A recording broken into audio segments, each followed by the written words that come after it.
Olá, eu sou o professor Luiz Antônio Peixoto Vale, da série Checkmate Global.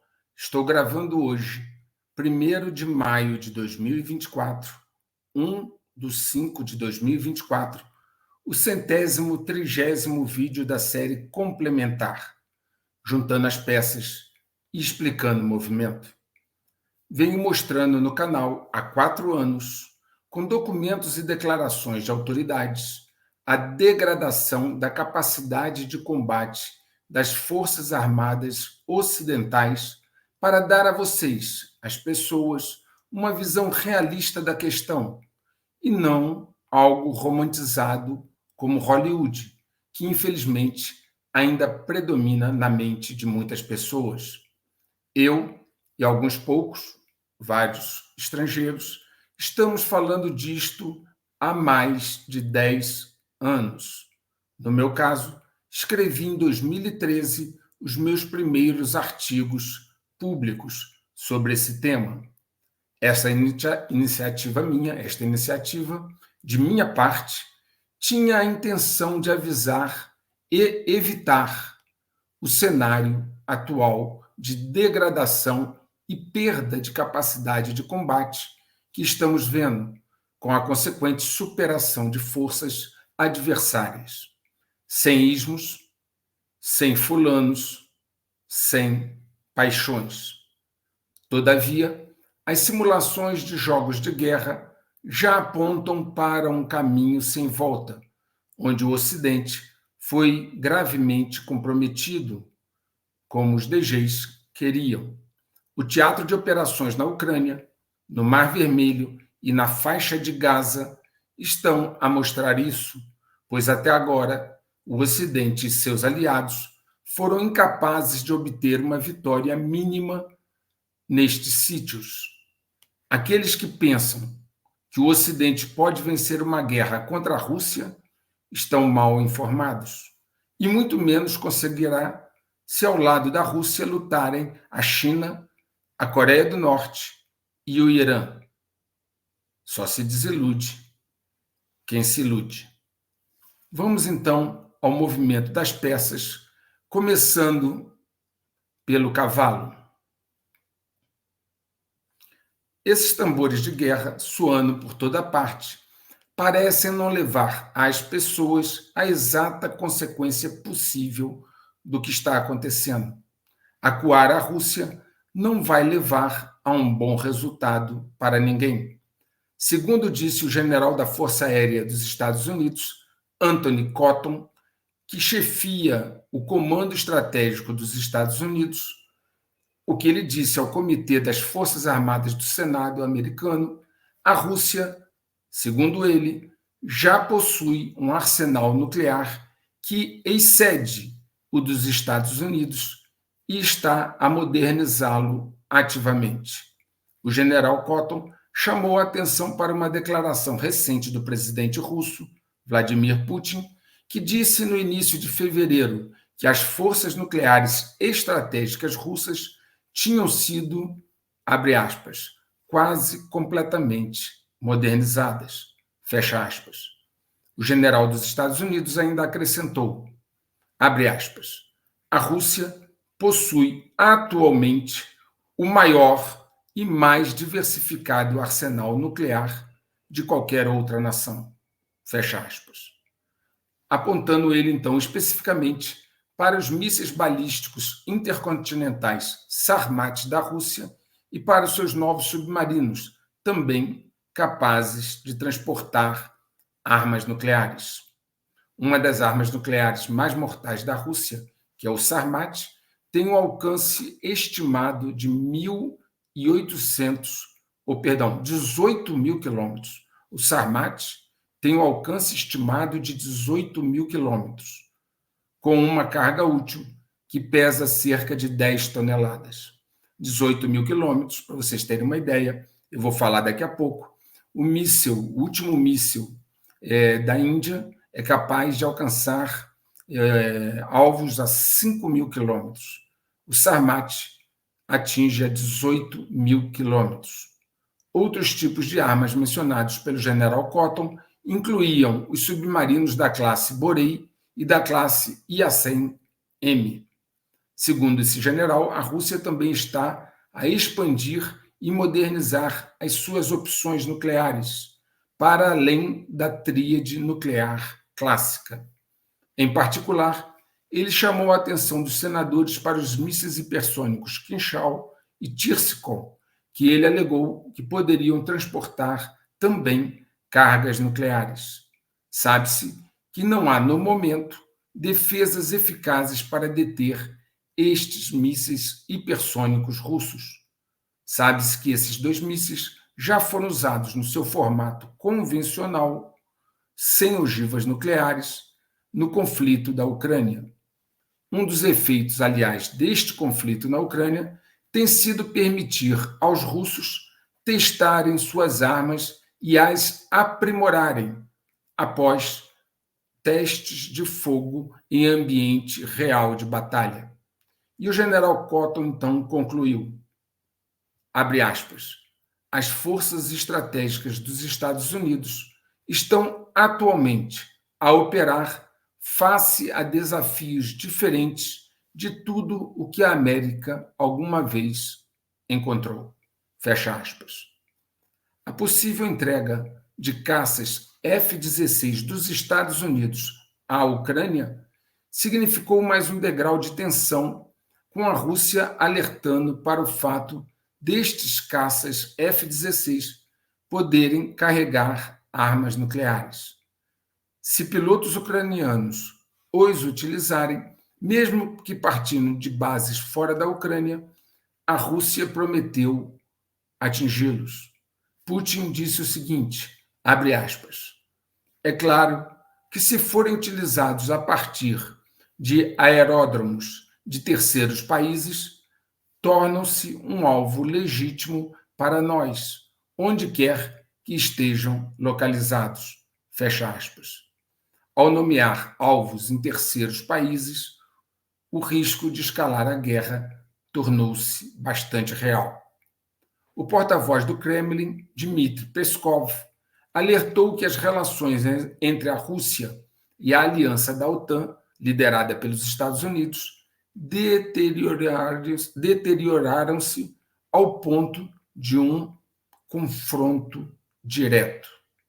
Ele disse o seguinte, Peskov, abre aspas, a OTAN já está envolvida no conflito da Ucrânia, ao mesmo tempo que continua a invadir as fronteiras da Rússia e a expandir a sua infraestrutura militar. Fecha aspas. Putin já havia dito que a OTAN havia prometido, após o fim da União Soviética, não se expandir em direção às fronteiras da Rússia. E aí Putin falou, abre aspas, muitas vezes prometeram-nos coisas, como a não expansão da OTAN para o leste. Mas a próxima coisa que soubemos foi que eles, a OTAN, estavam sentados nas nossas fronteiras. Fecha aspas. A adesão da Finlândia e dos países bálticos à OTAN foi particularmente surpresa, chocante para os russos, o que os fez decidir que dificilmente haveria solução diplomática para essa questão com a OTAN. As Forças Armadas dos Estados Unidos não cansam de nos surpreender. Recentemente, um coronel transgênero da Força Espacial, Coronel Brie Fran, afirmou que usar pronomes em e-mails ajudará estratégias vencedoras de combate. O conselheiro de Segurança Nacional dos Estados Unidos, Jack Sullivan, admitiu em 24 de abril que a administração Biden enviou secretamente mísseis de longo alcance para a Ucrânia em março, frisando que eram para uso dentro do território da Ucrânia, mesmo sabendo ele que esse tipo de restrição não vem sendo respeitado por Kiev. Foram enviados os sistemas de mísseis táticos do Exército de longo alcance para Kiev como parte de um pacote de ajuda de $300 milhões de dólares. Foi anunciado, então, também que a Ucrânia atingiu a refinaria Taneco, na Rússia. A Ucrânia continua a atacar ativos petrolíferos russos para desespero de Biden, nos Estados Unidos, que já pediu várias vezes à Ucrânia para não fazer isso. E por que Biden pede isso à Ucrânia? Porque esses ataques, que façam o preço do barril de petróleo aumentar, vão fortalecer os inimigos dos Estados Unidos, que são grandes exportadores de petróleo, além da Rússia, como o Irã, por exemplo. E aí esse aumento do preço de petróleo irá enfraquecer também a economia dos Estados Unidos, gerando inflação em um ano eleitoral. A Ucrânia já foi advertida pelos Estados Unidos para não seguir neste curso de guerra. Para finalizar a questão do conflito na Ucrânia, cabe citar que um alto funcionário dos Estados Unidos fez uma admissão surpreendente no início deste mês.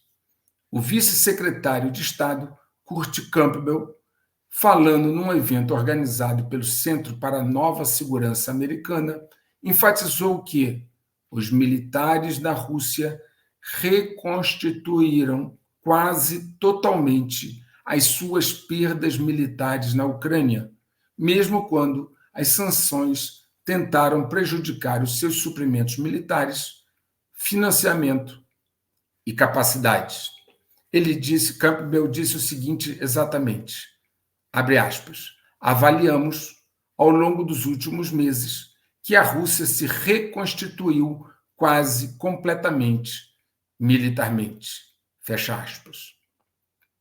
Além de não cumprir suas metas de recrutamento nos últimos 2 anos fiscais, como já mostrei aqui em vídeos anteriores, o Exército dos Estados Unidos resolveu agora cortar 24 mil posições. Uma área de foco para a reestruturação do Exército americano é a sua comunidade de operações especiais. No relatório do Exército, que foi divulgado, eles justificam dizendo que, à medida que o Exército se reestrutura para uma luta com Estados-nação mais avançados tecnologicamente, como a Rússia e a China, o serviço militar vê menos necessidade dessas tropas de operações especiais.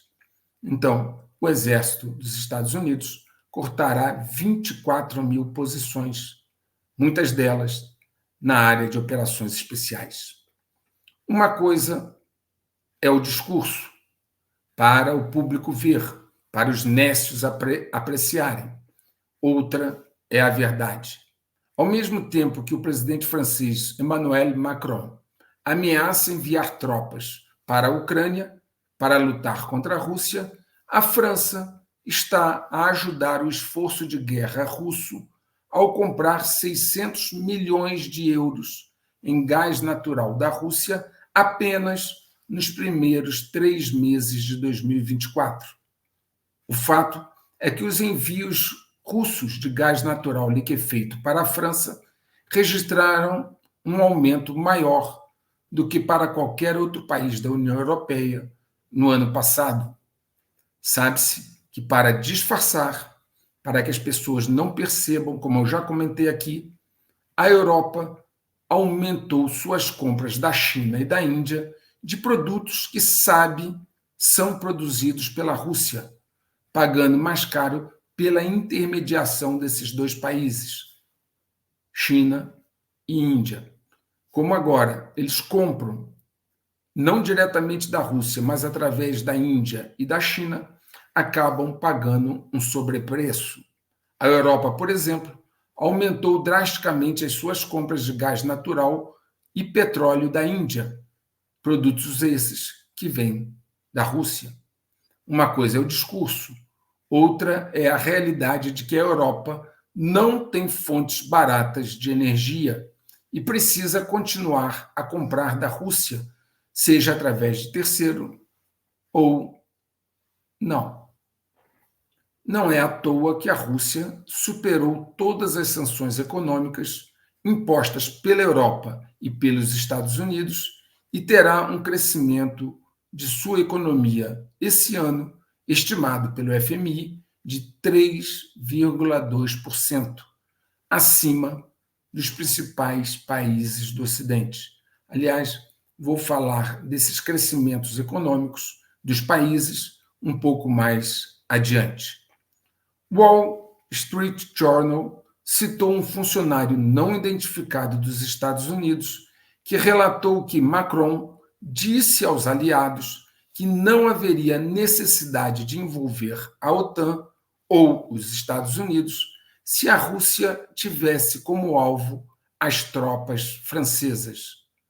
Apesar desse consentimento de Macron para que as tropas francesas possam ser destruídas pela Rússia na Ucrânia, isso, naturalmente, soa um pouco estranho. Pegaria muito mal para a OTAN ver um membro seu, do tamanho da França, ser pulverizado na guerra sem fazer nada, permanecer inativa. Provavelmente as tropas francesas partiriam da Romênia e da Moldávia em direção a Odessa para tentar controlar uma parte da costa do Mar Negro da Ucrânia. A Rússia já avisou que vai atacar e não parece estar blefando. Em janeiro, a Rússia atacou com mísseis uma base na Ucrânia repleta de mercenários franceses, matando dezenas deles. Em função disto, Macron parece estar preparando, parece estar armando uma cilada para a OTAN. Os russos, após prenderem 4 terroristas que atacaram uma casa de show em Moscou, como eu já mostrei em vídeos anteriores, agora estão atrás dos mandantes do ato terrorista. Mais 3 pessoas foram detidas, sendo que o Serviço Federal de Segurança da Rússia, o FSB, informou que uma das 3 detidas, estaria diretamente envolvida no recrutamento dos terroristas e financiamento da operação.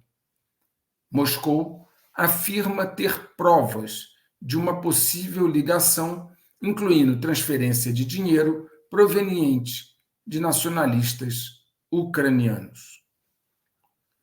Por um motivo ainda não esclarecido, mais de 1.600 aviões foram atingidos por misteriosos bloqueios de GPS em toda a Europa de 25 de março até o dia 28 de março, como informou o Daily Mail.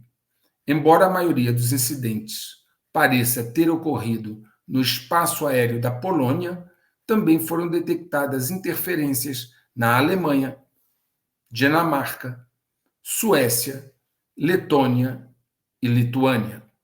De acordo com informações, parece ter havido uma mínima ou nenhuma interferência na Bielorrússia, um forte aliado da Rússia, ou em Kaliningrado, uma província russa no interior da Europa. Esse fato levou a acreditar que essa tinha sido uma experiência russa ao interferir no GPS desses aviões, usando seus equipamentos de guerra eletrônica. Um especialista militar do Ministério da Defesa da Polônia destacou que a superioridade da Rússia na guerra eletrônica deveria servir de alerta para os militares do Reino Unido e concluiu da seguinte maneira, abre aspas, essas capacidades são usadas para criar uma atmosfera de ameaça e um sentimento de desamparo na sociedade. Fecha aspas.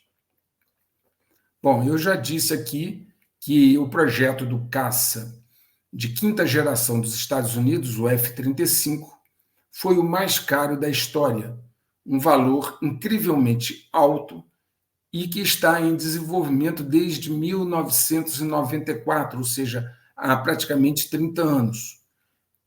estando agora com uma década de atraso e muito acima do orçamento original. Estima-se que o projeto de desenvolvimento do F-35 é o mais caro de todas as armas dos Estados Unidos, sendo armas aéreas, sendo estimado em 400 bilhões de dólares entre desenvolvimento e aquisição. Também já mostrei aqui os vários problemas que esse avião tem. Pois bem, agora vem o pior. Além de caro, 70% ou mais dos F-35 podem não ser capazes de combater. Um relatório do Government Accountability Office de setembro de 2023 sobre os F-35 revelou que apenas 15 a 30% deles podem ser capazes de combater. Mas se você ler os artigos que se encontram na mídia, você pode ser induzido a acreditar que, em média, cerca de 55% dos F-35 são capazes de combater, o que já seria um absurdo, pois seria dizer que 45% não tem condições de combate. Isso já seria absurdo. Mas, no entanto, você ainda estaria errado. Por quê? Quando uma pessoa comum vê um relatório declarando que 55% das aeronaves de combate F-35 são capazes de missão, entenda esse termo, capazes de missão, elas presumem que capacidade de missão é igual a capacidade de combate. Mas isso não é verdade.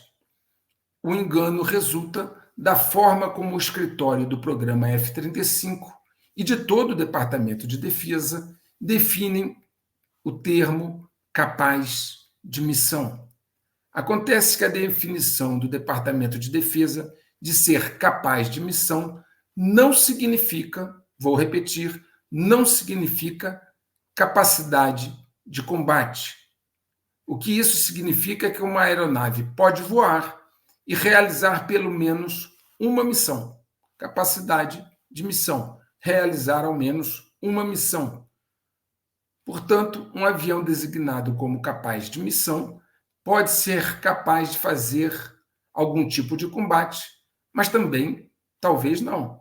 Em vez disso, ele pode ser capaz de executar uma missão de teste ou treinamento, ou alguma outra missão que não envolva combate.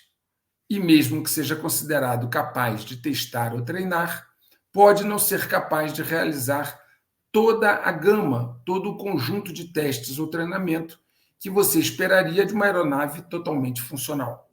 Da mesma forma, ainda poderia ser classificado como capaz de missão e não capaz de combate. Capaz de missão, mesmo que ele só seja capaz de executar uma parte das missões de combate que deveria ser capaz de realizar como um todo. Assim, não confundam capaz de missão com capaz de combate. Capaz de missão é um termo altamente ambíguo. No entanto, a métrica mais útil a ser utilizada é, abre aspas, capacidade total para a missão, fecha aspas. O GAO, o escritório de contabilidade, que eu citei antes, fez um relatório detalhado dos problemas e questões com o F-35 e avaliou a perspectiva de plena capacidade de missão. Mesmo que para alguém que é realista em relação aos F-35, os resultados são chocantes. Por quê? Porque não apenas a taxa de capacidade de missão total da frota está em torno de 30%, como a taxa de capacidade de missão total do F-35B do Corpo de Fuzileiros Navais foi de miseráveis, ridículos 15,5% em março de 2023. Imaginem, uma frota do avião mais caro da história, apenas 15,5% do F-35B do Corpo de Fuzileiros Navais está em condição de uma missão capacidade de missão total, ou seja, capacidade de combate.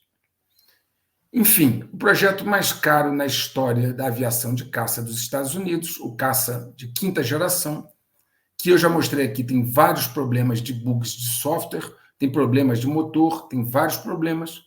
O avião onde os Estados Unidos colocou sua esperança de ter algo avançado e diferenciado, simplesmente não funciona em um percentual acima de 70%. E não são só os aviões de combate que têm apresentado problemas. Não são só eles. A Guarda Nacional do Exército dos Estados Unidos desativou para averiguações todas as suas unidades de helicópteros após 2 acidentes, um dos quais vitimou 2 militares, deixou-os mortos.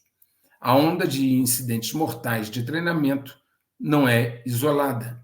Os militares dos Estados Unidos sofreram inúmeros acidentes relacionados com treino, enquanto empregaram aeronaves.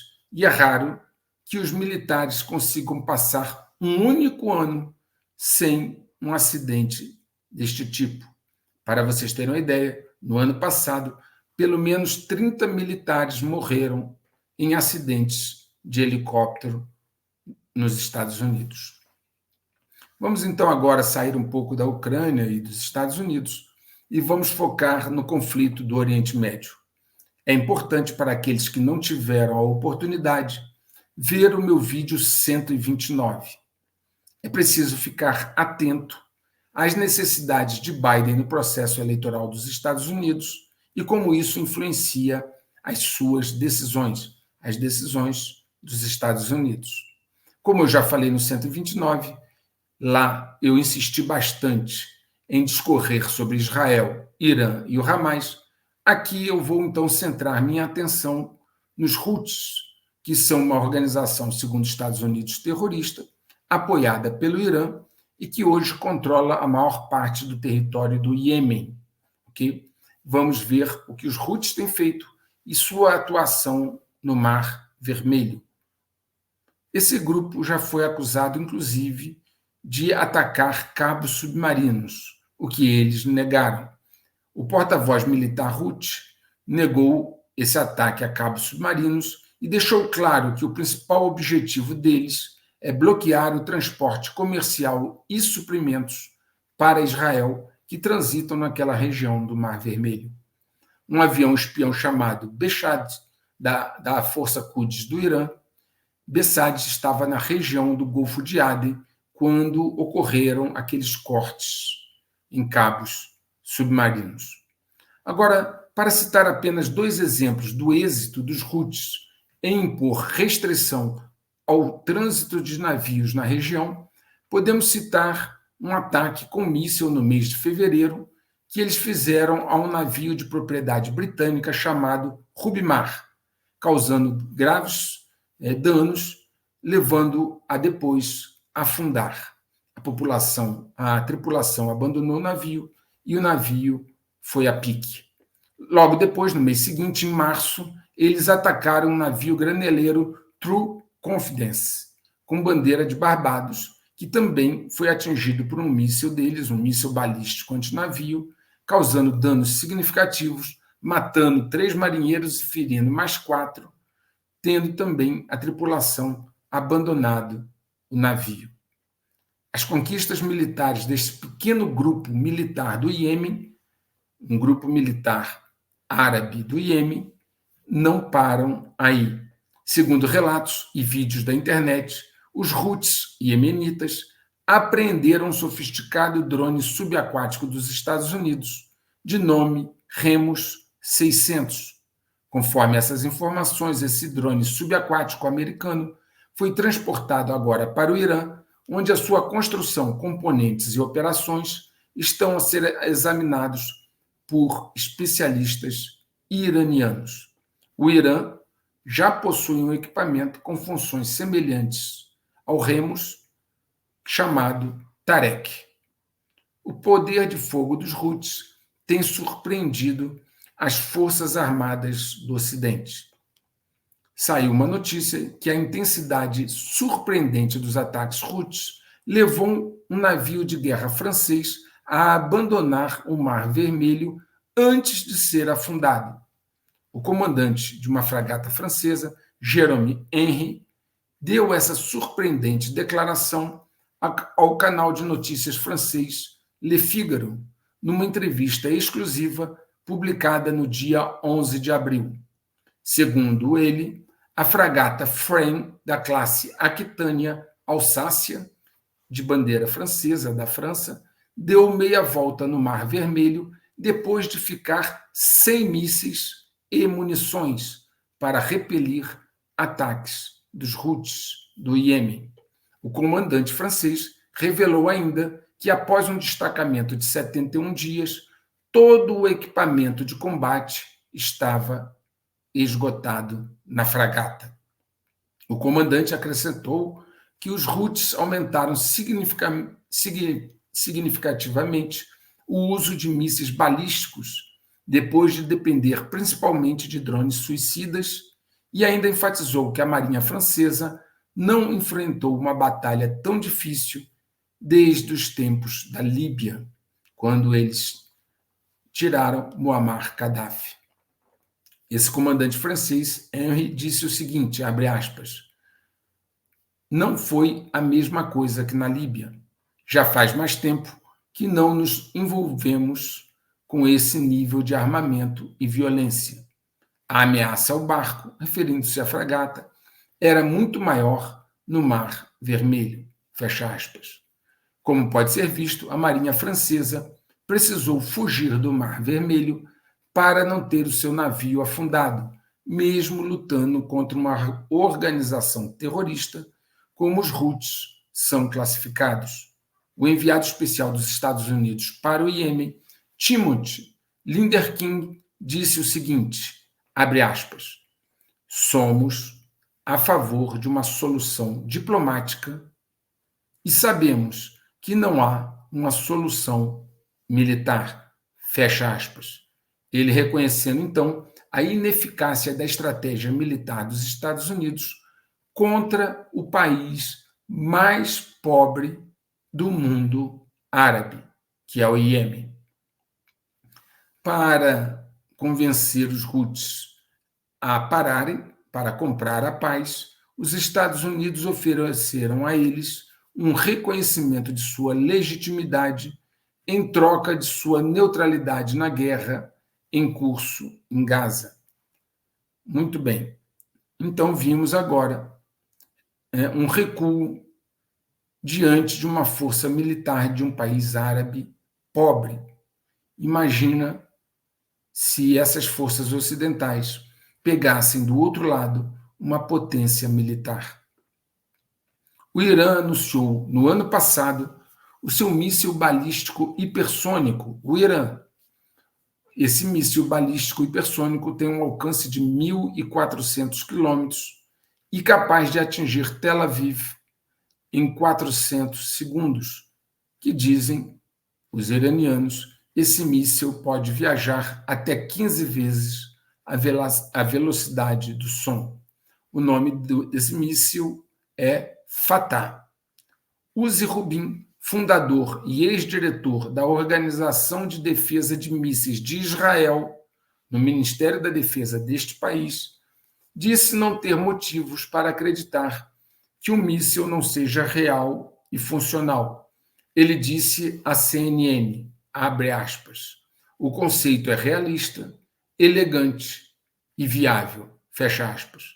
Rubin, que é um ex-oficial de defesa de Israel, disse estar confiante de que, mesmo que Israel não tenha a capacidade de se proteger agora, seremos capazes de nos defender contra isso no futuro. Fecha aspas. Para entender com clareza por que o Irã e Israel não terem usado suas melhores armas no recente confronto entre eles, veja o vídeo 129. Por falar em navios e guerras, tivemos no mês passado o caso de um navio que, à noite, bateu na ponte Francis Scott Key, em Baltimore, Maryland.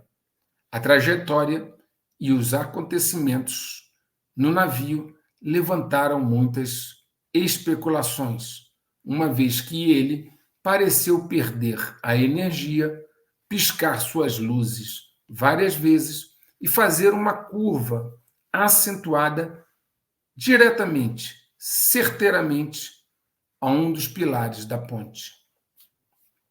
A Índia conduziu o primeiro voo de teste do seu míssil Agni-5, desenvolvido lá localmente, equipado com múltiplas ogivas e com alcance de 5.000 quilômetros.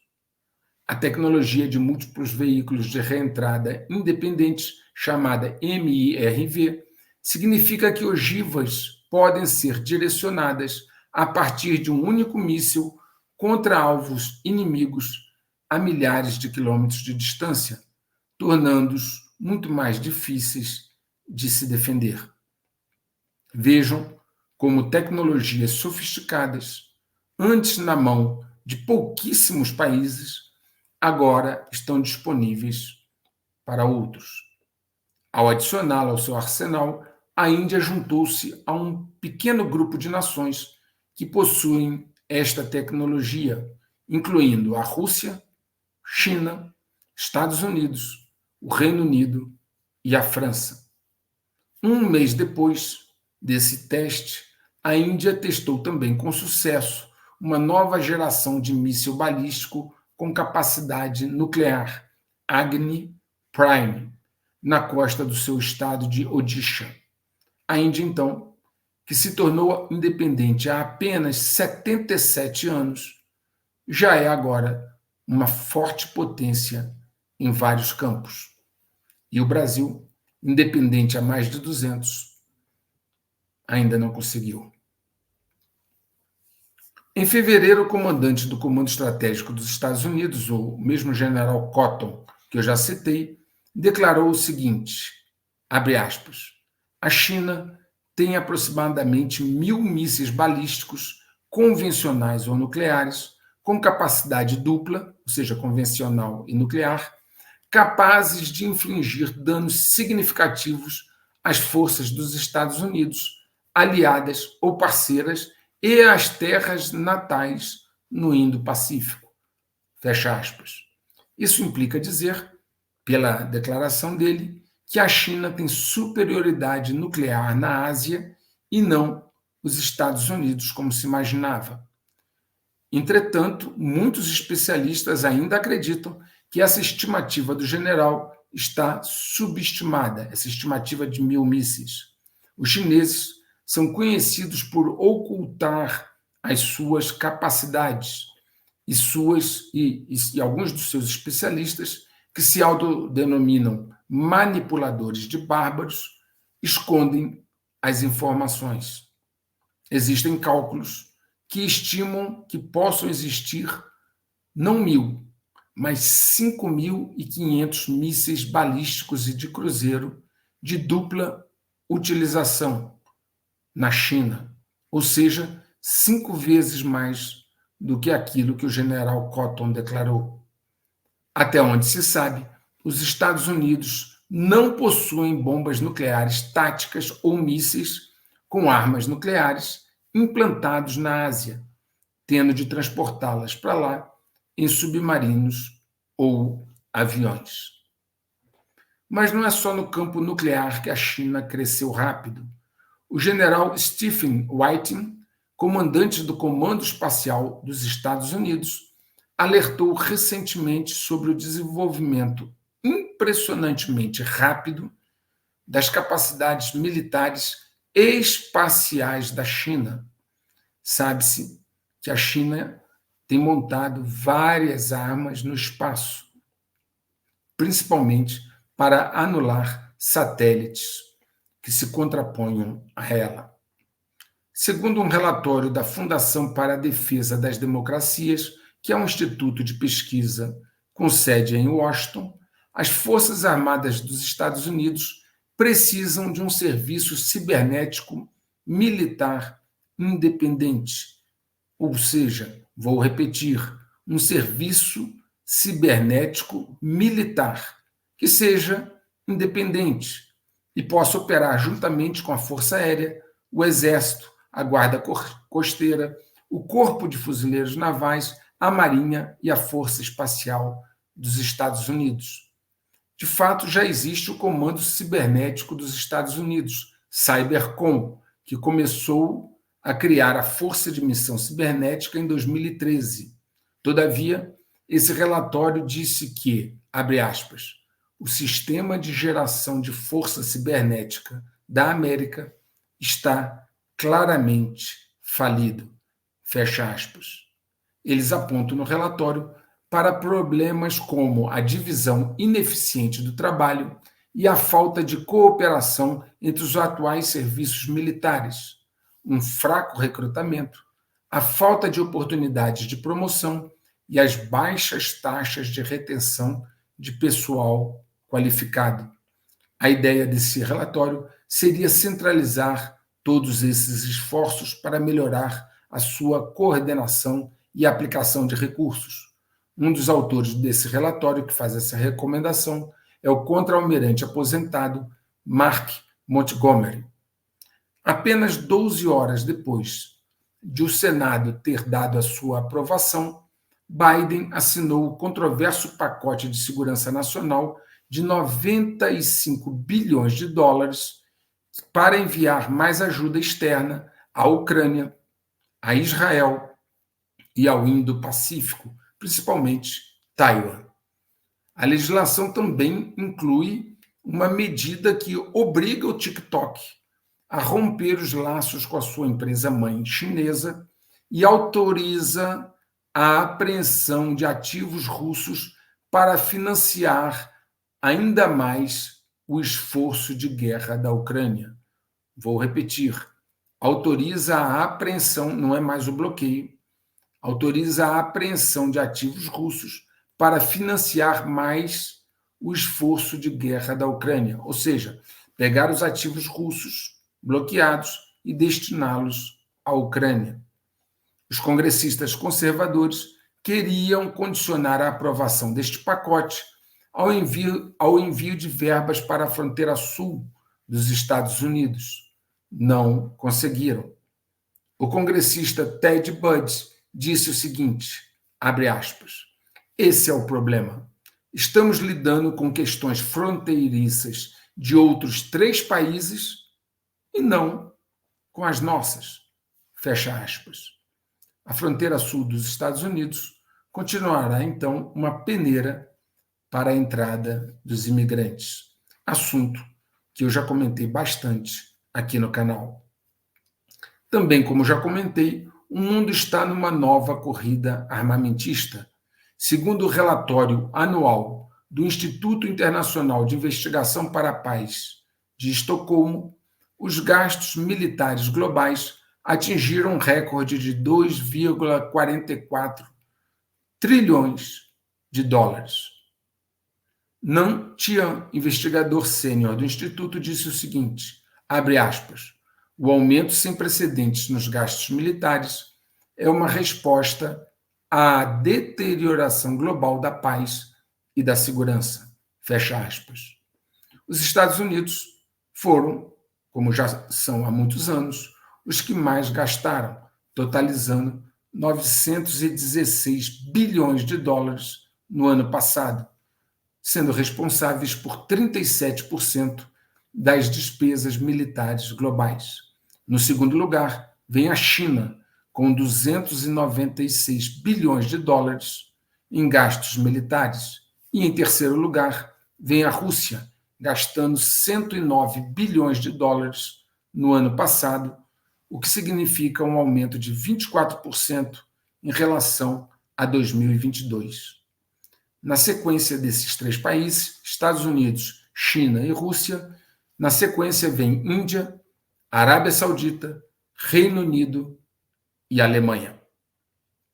Todos investindo pesado em armas numa nova corrida armamentista, à medida que sentem que as soluções diplomáticas começam a se tornar inexequíveis. Vamos agora falar, então, do movimento da peça Torre. O FMI divulgou sua estimativa de crescimento das economias para esse ano, 2024. A surpresa foi a estimativa de crescimento da Rússia, prevista para ser de 3,2%. Já o Ministério da Economia da Rússia espera que o país cresça 3,6%, o mesmo do ano passado. Para se ter uma ideia, a comparação desse crescimento russo com outros países, para se ter uma visão disso, é possível citar que o Brasil vai crescer, segundo essa mesma previsão do FMI, 2,2%. O Brasil deve crescer esse ano, segundo a estimativa, 2,2%. Os Estados Unidos, 2,7%. O Reino Unido, 0,5%. A França, 0,7%. E a Alemanha, 0,2%. Ou seja, mesmo estando em guerra e sob as sanções econômicas do Ocidente, inclusive com o bloqueio das suas reservas internacionais, a Rússia ainda assim crescerá mais que o Brasil e a maioria dos países do G7. A zona do euro também deve crescer em torno de 0,8% em 2024. Pelos resultados, os Estados Unidos e a Europa foram mais prejudicados pelas sanções do que a própria Rússia. O chefe do Departamento Europeu do FMI, Alfred Kammer, referindo-se ao crescimento da Rússia, disse o seguinte, abre aspas, o que temos visto e previsto para a Rússia é, na verdade, um crescimento neste ano. Também vimos um crescimento bastante forte no ano passado, o que foi explicado pela atividade econômica, que permaneceu consistente porque os volumes de exportação de petróleo se mantiveram, enquanto os preços do petróleo estavam elevados, fecha aspas. Ou seja, as exportações de petróleo da Rússia se mantiveram e com preços do petróleo elevado. Lembre-se do comentário que eu fiz sobre a França e a Europa comprando petróleo e gás russo através de terceiros. Ainda segundo ele, a Rússia vem desfrutando de uma recuperação do consumo, crescimento dos salários reais e um mercado de trabalho consolidado. Além de exportarem petróleo e gás, a China aumentou muito a compra de produtos russos, assim como a Índia, o que fez uma substituição, né, daqueles a quem a Rússia destinava suas exportações, trocando a Europa pela Ásia. Um aumento dos preços do petróleo, impulsionados por uma guerra no Oriente Médio, aumentaria ainda mais o crescimento da Rússia e impactaria negativamente, enormemente, o Ocidente. A China e a Índia também terão um crescimento bem acima do Ocidente esse ano. A Índia deve crescer a uma taxa de 6,8% e a China está projetada para um crescimento de 4,6%, segundo estimativas do FMI. Assim, a Rússia vai crescer 3,2%, a China 4,6% e a Índia 6,8%. Todos crescerão mais que o G7, inclusive a zona do euro, ficando em 0,8%. Esses países, Rússia, China e Índia, que crescerão bem mais que o Ocidente, poderão então financiar facilmente seus investimentos na indústria bélica. Muitos se perguntam o porquê do Ocidente demorar tanto a reagir às investidas da China no campo da espionagem cibernética, dentre outras, por exemplo. Lembre-se o que eu já mostrei aqui, desde o início do canal, quando eu mostrei bem claramente para vocês, nos primeiros vídeos do canal, que foram os DGs que fomentaram o crescimento da China, dentro do conceito exposto no vídeo 126. Quem fez a China crescer após o final da década de 70, transferindo para lá suas fábricas, seu know-how e seu capital foram os globalistas, foram os capitalistas. Eles fizeram a China uma potência econômica como é hoje. Uma evidência dessa aliança foi uma reunião de CEOs das principais empresas do Ocidente com Xi Jinping no dia 27 de março. Lá estavam todos eles, todos os presidentes e CEOs das maiores empresas do Ocidente, sorridentes e amistosos, a bater palma para Xi Jinping. Seus lucros falam mais alto que os interesses nacionais de seus países. Organizações internacionais, incluindo o Banco Mundial, o FMI e o Banco Asiático de Desenvolvimento, também estiveram representados em Pequim nesta reunião. O sancionamento do pacote de ajuda à Ucrânia, a Israel e a Taiwan, esse sancionamento pelo Biden, que também autoriza roubar as reservas russas bloqueadas e cedê-las a quem eles quiserem, provavelmente a Ucrânia, vai impactar profundamente a já abalada credibilidade do sistema financeiro ocidental. Quando eles fizeram o bloqueio de 300 bilhões de dólares das reservas internacionais russas, vários países entenderam que poderia lhes acontecer o mesmo, caso contrariassem os interesses dos Estados Unidos e da Europa. Neste momento, esses países perceberam que a propriedade privada não era inviolável, como se diz, e o processo de desdolarização tomou impulso a partir daí, como eu já mostrei em outros vídeos. Agora, com esse pacote aprovado, permitindo expropriar essas reservas russas, ou melhor, roubá-las, e direcioná-las a outros países, a pá de cal é jogada. Pergunta-se: qual país vai manter a confiança no sistema que não respeita a propriedade privada e a soberania dos países? Pergunta-se: quem vai querer, qual país, manter suas reservas internacionais de valor num sistema desse? E isso está a ser feito propositalmente pelos DGs.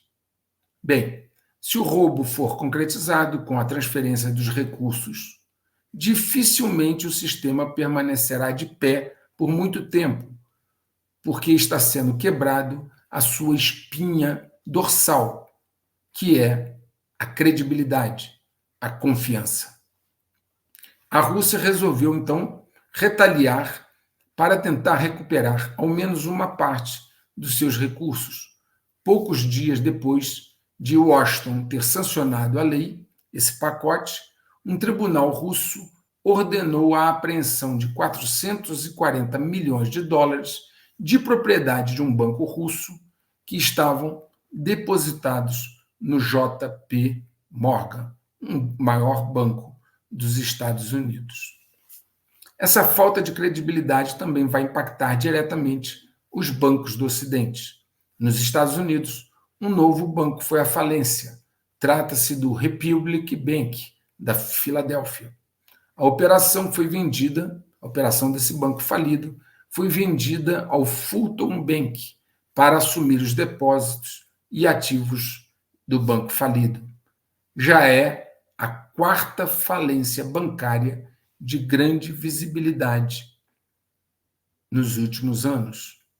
A falência do Republic Bank sucede a do Silicon Valley e Signature em março de 2023 e a do First Republic em maio de 2023. Muitos têm percebido que existe uma crise se formando no mercado imobiliário dos Estados Unidos. Um novo estudo prevê que quase metade do espaço de escritórios no centro de Pittsburgh, por exemplo, poderá ficar vago em 4 anos. Grandes cidades, como São Francisco, já apresentam centros de apocalipse zumbi, como eles falam, com prédios de escritório abandonados no seu centro e queimando ao sol.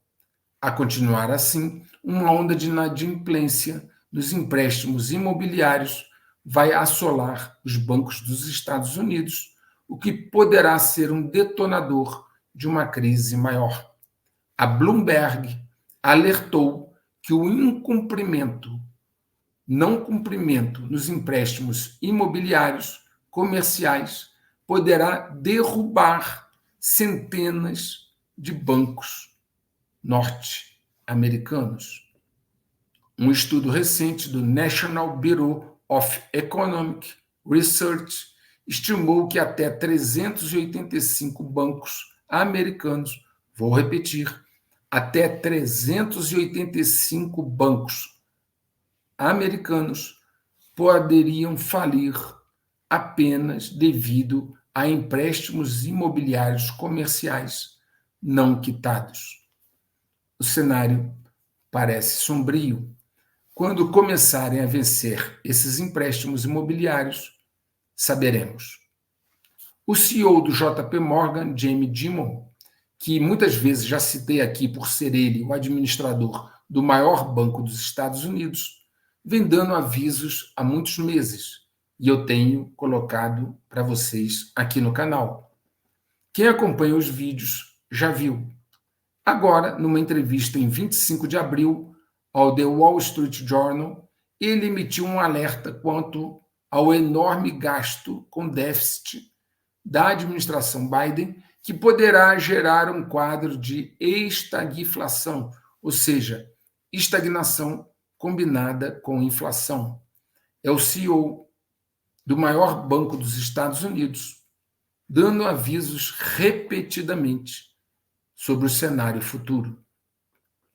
Muitas vezes se acredita que os países desenvolvidos, ditos de primeiro mundo, têm controles financeiros primorosos e nada é desviado ou fica fora de controle.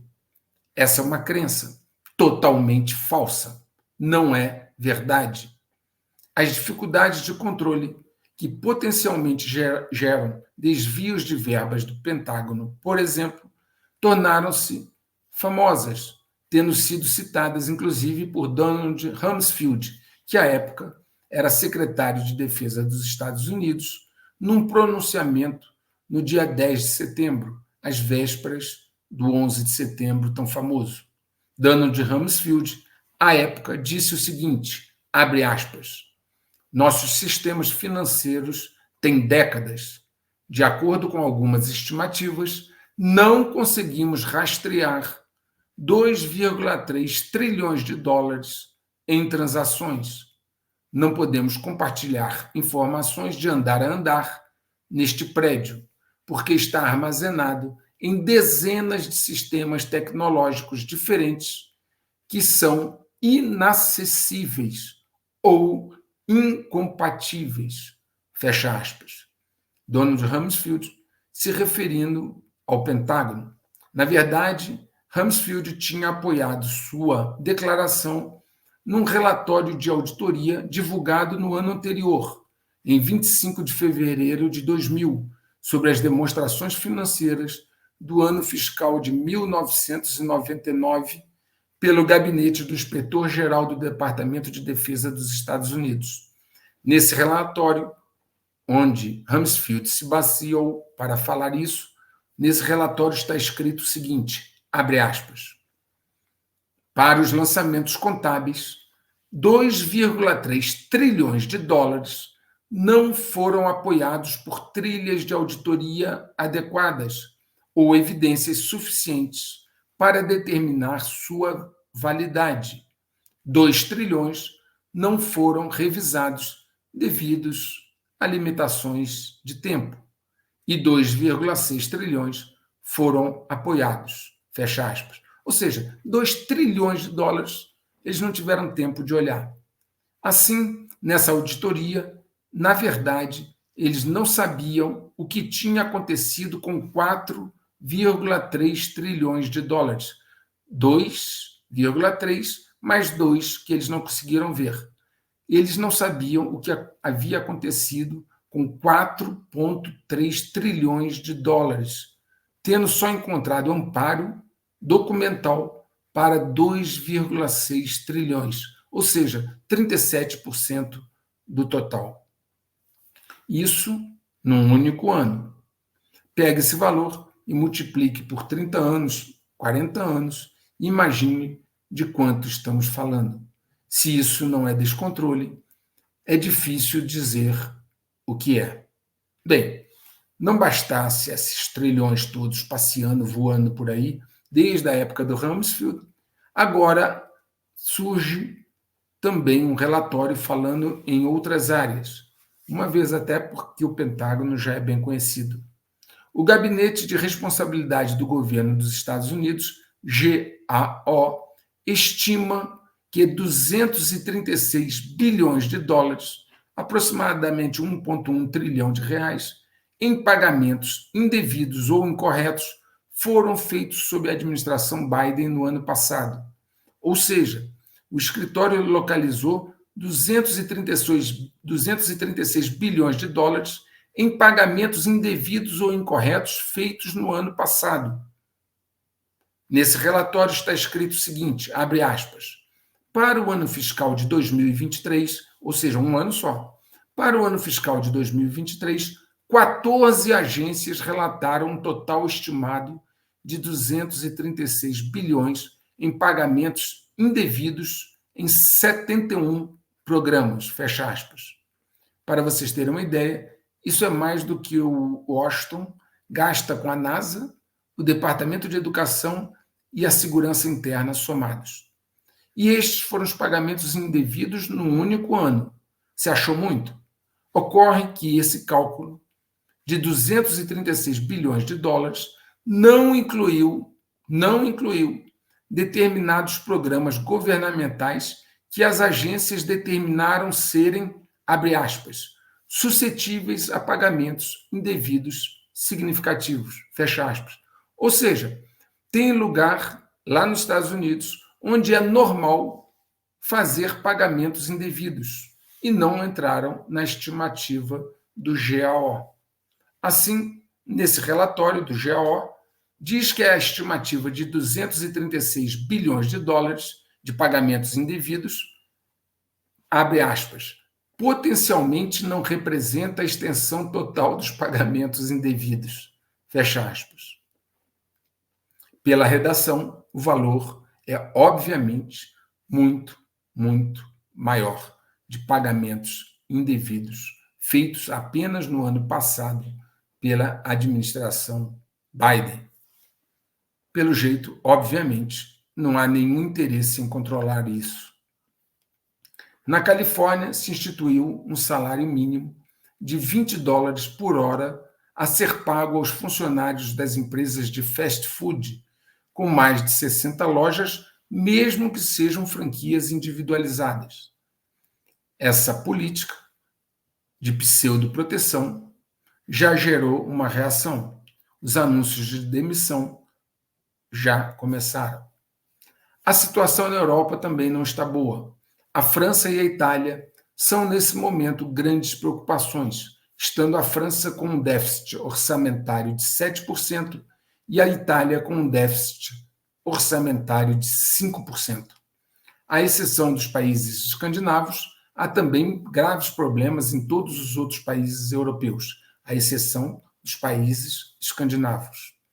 A perda de competitividade, ligada ao declínio tecnológico, não permite à Europa manter suas políticas sociais. É uma equação que não fecha. Entretanto, as suas lideranças europeias, suas lideranças políticas de esquerda, insistem em fazer isso. Como nós já vimos nas previsões do FMI, a zona do euro terá um crescimento insignificante se comparado com os outros países. A Bloomberg detalhou uma conferência realizada em Bruxelas, em fevereiro, que previa uma escassez de alimentos na Europa entre 2024, esse ano, e 2025. Vou repetir. A Bloomberg noticiou e detalhou uma conferência em Bruxelas, feita em fevereiro, que prevê uma escassez de alimentos na Europa este ano e em 2025. Segundo a matéria, abre aspas, durante 2 dias no centro de Bruxelas, cerca de 60 especialistas se reuniram para confrontar a possibilidade de algo que mal estava no radar há alguns anos, uma crise alimentar total. Fecha aspas. Piotr Magnuszewski, modelador de sistemas e designer de jogos, que ajudou a montar os cenários dessa reunião, dessa conferência, disse aos participantes para esperarem um certo nível de caos. Pelo jeito, eles estão levando essa possibilidade muito a sério e a começar ainda este ano. Existe um antigo adágio que diz: casa que falta o pão, todo mundo grita e ninguém tem razão. Um catalisador econômico mais severo pode deflagrar as guerras que os DGs precisam. Os sinais de fraqueza do Ocidente, como eu já mostrei, sendo em armas, sendo falta de estoque de munições, seja numa fragata saindo, fugindo, seja em Gaza, seja na Ucrânia, esses sinais de fraqueza do Ocidente estimulam a criação de um catalisador de guerra mais forte. E a Europa sabe que a possibilidade de fome é real. Está tudo muito claro para quem tem olhos de ver e ouvidos de ouvir, para quem quer entender. O tempo hoje, por isso a orientação: deixe que os mortos enterrem os seus mortos. Só se desilude quem se ilude. O efeito dominó está em andamento rápido e próximo ao fim. Todo jogo acaba ou muda de fase. O checkmate global está em processo de finalização.